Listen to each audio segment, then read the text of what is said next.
Hi everybody, my name is Brooke. Welcome back to my channel. Today I am going to do a curriculum reveal for my 7th grader for the upcoming school year for 2020-2021. We have homeschooled. This will be our 5th year homeschooling.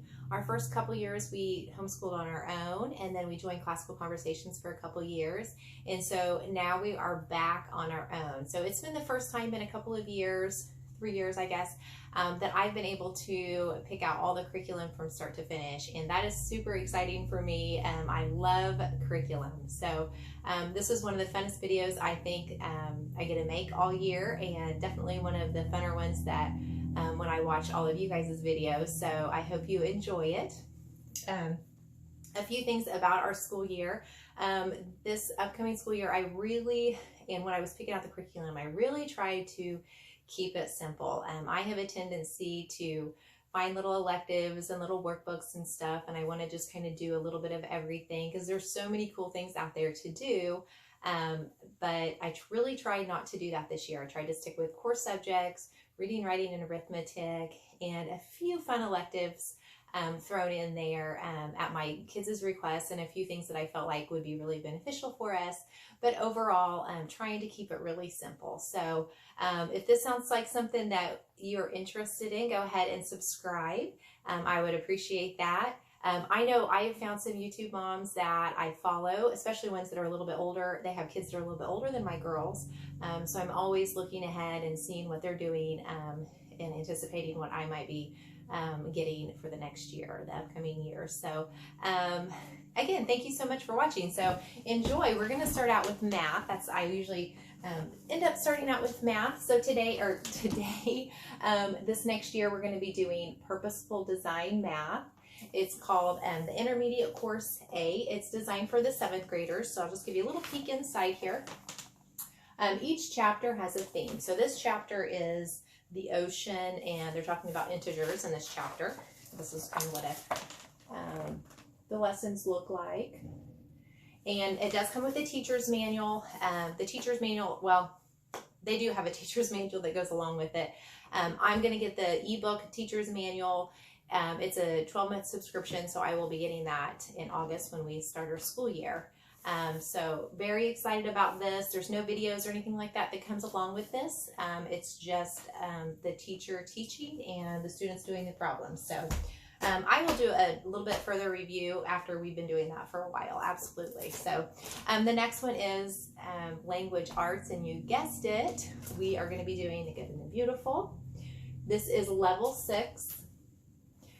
Technically she tested at a level 7. But since it's a brand new curriculum, and I really wanted her to have a couple of years before she gets into the high school language arts, their language arts. So as far as the grammar goes, she definitely surpassed the level 7.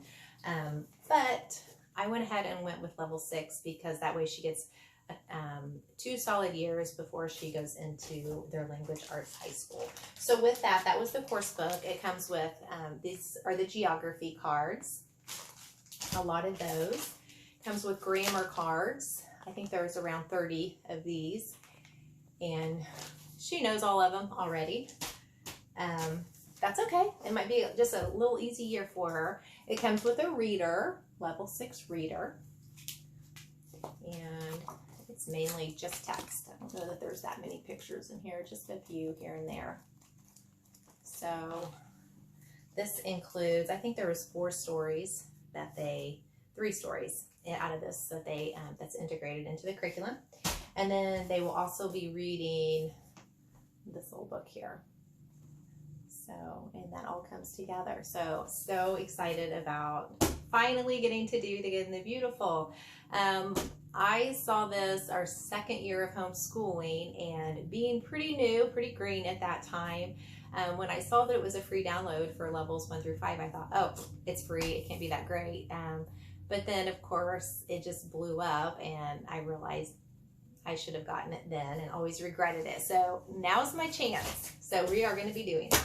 So for science, we wanted something that we could do together, 7th and 8th grader, and pretty hands-on, but also kind of not just reading and writing, not just project led, but kind of a lot of hits all those different learning styles. And so I felt like the Good and the Beautiful Science hit all those. And so we're going to start out with the mammals unit, and we will be doing the 7th and 8th grade lesson extensions for sure. And this also was a recommended book for the 7th and 8th graders. And then our second unit that we will be doing is the Good and the Beautiful, the marine biology. I downloaded this one for free, and so I printed about half of it. I have a really awesome printer, so all the pictures are turning out beautiful. You know, I have one that they've sent me, and I have one that I've printed off, and they're very comparable. But my printer is just giving me a hard time, so I've only got half of that done. So anyway, Good and the Beautiful Science units for the year. We've got 2 in place. I'm hoping for maybe a chemistry or the human anatomy one next. We'll see. I'll let my oldest pick, because my youngest picked the mammals, and I picked the marine biology because it was free.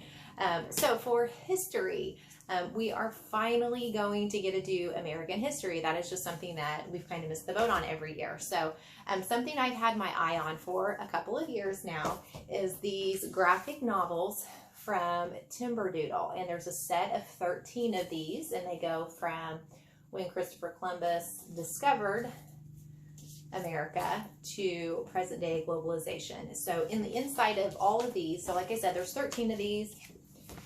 You read them in order, of course. It tells you the years that it covers.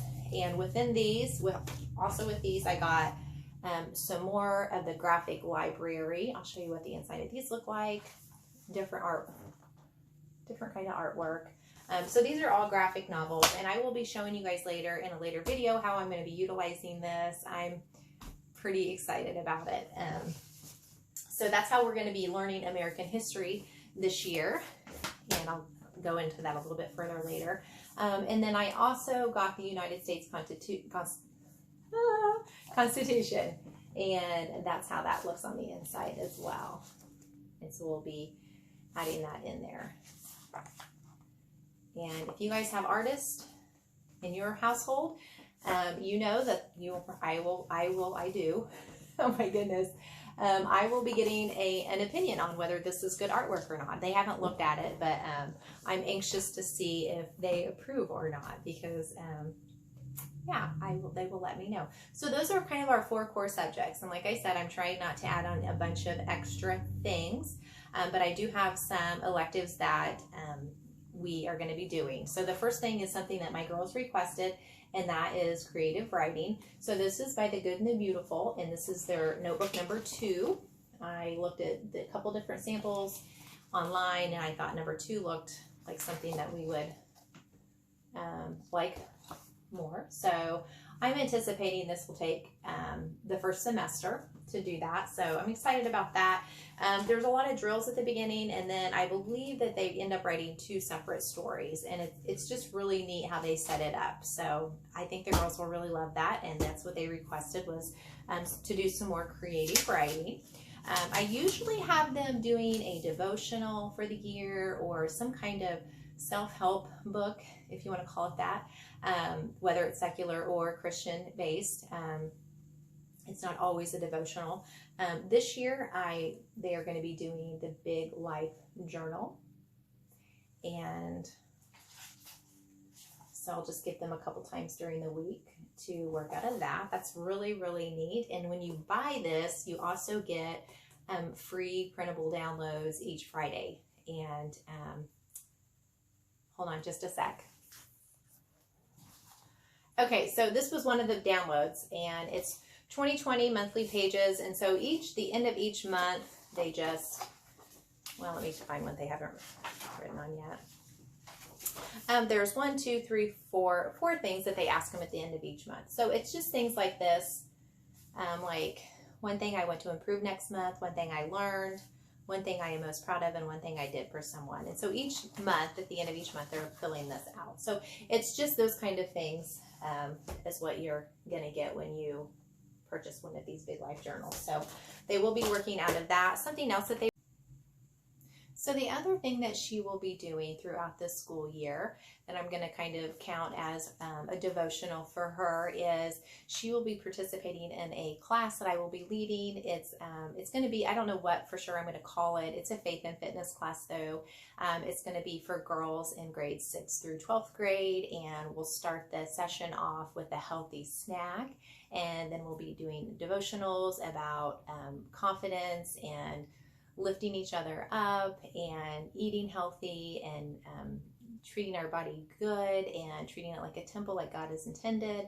And then we will be doing a fitness class. And so we will be working out to Christian music, and it's just going to be a lot of fun.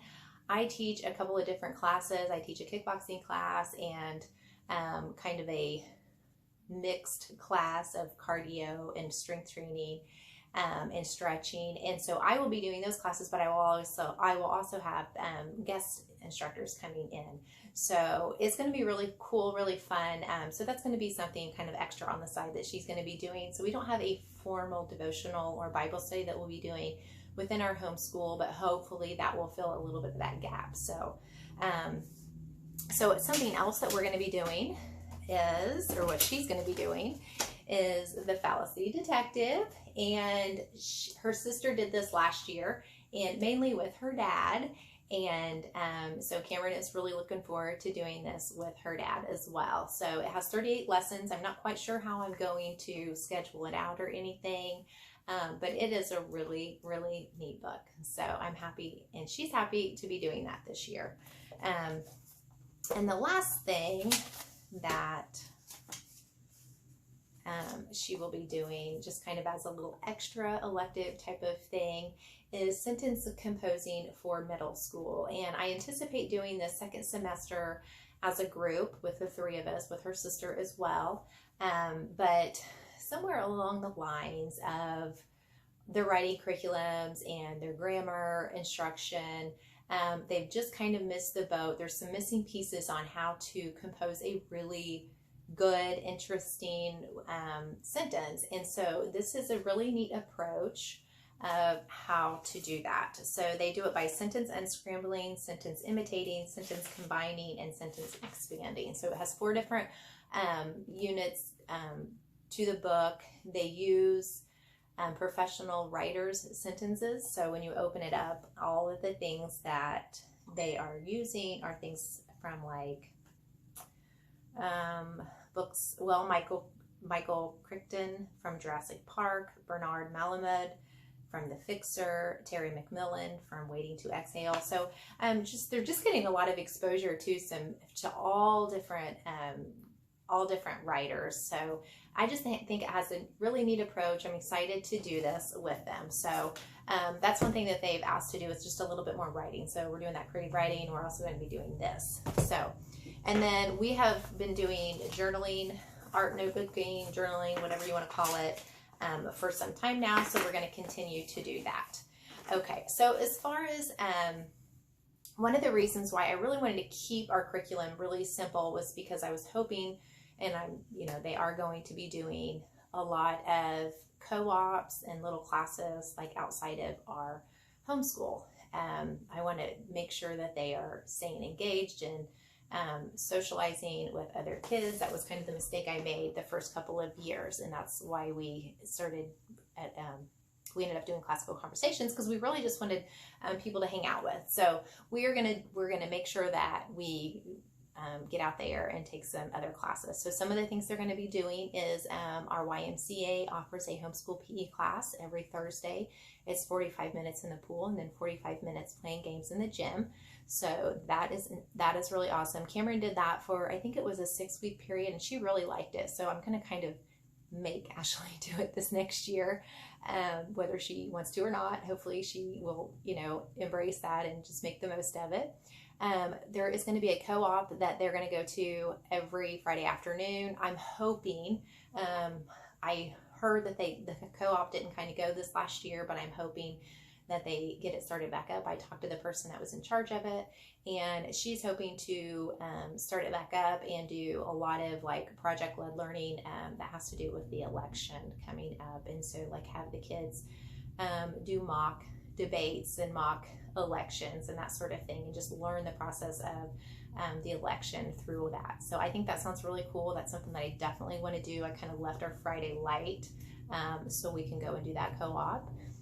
We also have a really, really fantastic nature center that does all kinds of science classes with kids, and they do them for older kids too. So I appreciate that. So many times you can find the classes for the younger kids, but for those older homeschool kids, it's kind of hard to find that. So they do a fantastic program there. My kids have liked going to their summer camp, so I'm going to assume that they're going to like their homeschool program as well.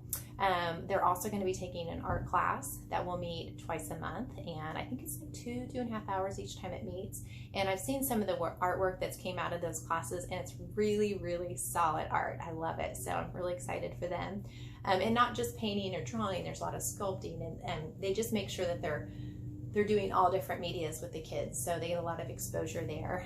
And then the last thing that they will be doing is there's a Christian drama group that's starting up that I am hoping to get them into, so I think they'll really like that. Some other extracurriculars that Cameron will be doing, she does competitive dance, so she keeps really active doing that.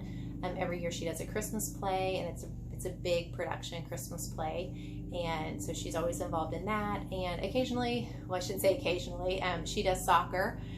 I don't know if they'll be able to do soccer this year or not, just because of the coronavirus. I don't know if they're going to be able to do that program or not. And also she does summer tennis, so again, I don't know if she'll be able to do that or not. So we are looking forward to a great year. I hope you guys are starting to wind your year down. I guess some of you guys do year-round schooling. I have thought about that, so if you guys are one of those year-round schoolers and you want to give me any comments or tips, that would be fantastic, because that's something I have considered. So